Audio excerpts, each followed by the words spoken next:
Good morning south Andaman short ভিডিওতে সবাইদের welcome.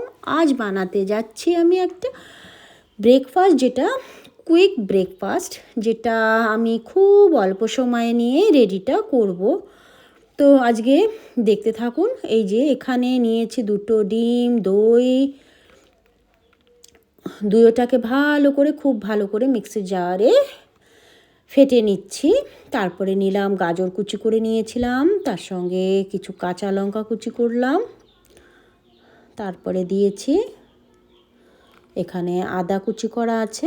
তো এখানে আমি আদা অল্প নিয়েছি কুচি করে, সামান্য একটু। আর এখানটা আমি হাফ আটা ইউজ করলাম, হাফ ময়দা ইউজ করেছি। আপনারা চাইলে আপনাদের মতো যে যেমন খান, আটা খেলে আটা থেকে বানানো যাবে, ময়দা দিয়েও বানানো যাবে।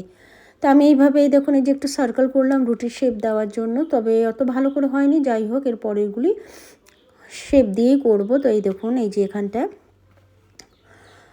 আমি এই যে বাটার মেল্ট করে নিয়েছি, তো পাল্টি করে দিলাম। এই আল্টি পাল্টি করে আর সিম করে ঢেকে ঢেকে ভাজাটা করছি রুটিটা।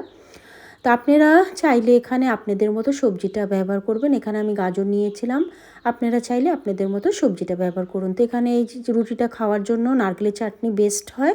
তো আমি এখানে বানাচ্ছি। দেখুন, নারকেলটা কুড়িয়ে নিয়েছি, কোরানোর পরে এখানে চানা ডাল নিলাম, শুকনো লঙ্কা নিয়েছি, টমাটো নিয়েছি, কিছুটা অল্প পরিমাণে আদাটা নিয়েছি কুচি করে, আর রসুন নিয়েছি দুইটা পিস রসুনের কুচি করে নিয়েছি। তো এখন ভালো করে ভেজে নেবো যত সময় না গোল্ডেন কালার আসে। তো কালার এসে গেছিলো গোল্ডেন কালার, তারপরে নামিয়ে ঠান্ডা করে এই দেখুন মিক্সির জারে করে আমি চাটনিটা রেডি করলাম। তো বাচ্চাদের জন্য শুধু বাকি আছে, যেটা আমার বাচ্চারা খুব পছন্দ করে, চিজ দিয়ে রেডি করা রুটিটা। তো এখন এই দেখুন, এই যে এটা নামিয়ে নেব, তারপরে আরেকটা রুটি দেব, সেটা অল্প করে সেঁকে নেবো। তো এই যে এটা আমি রেখে দিয়েছি বাইরে, এই কারণে চিজটা ডিপ ফ্রিজে ছিল, ডিপে থাকাকালীন একটু আইস হয়ে আছে, তো এই কারণে আমি কিছু সময় বাইরে রেখে দিলাম।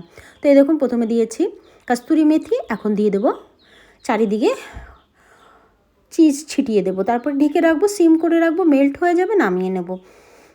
তো এইভাবে করলাম বাচ্চাদের রুটিটা, আর আমাদেরটা তো আগেই বানিয়ে নিয়েছি। তো এখন এই যে বাচ্চারা ঘুম থেকে উঠে গেছে, গরম গরম সার্ভ করছি। এই দেখুন প্লেটে বের করে নিলাম। তো এই দেখুন ফাইনাল লুক আমার কুইক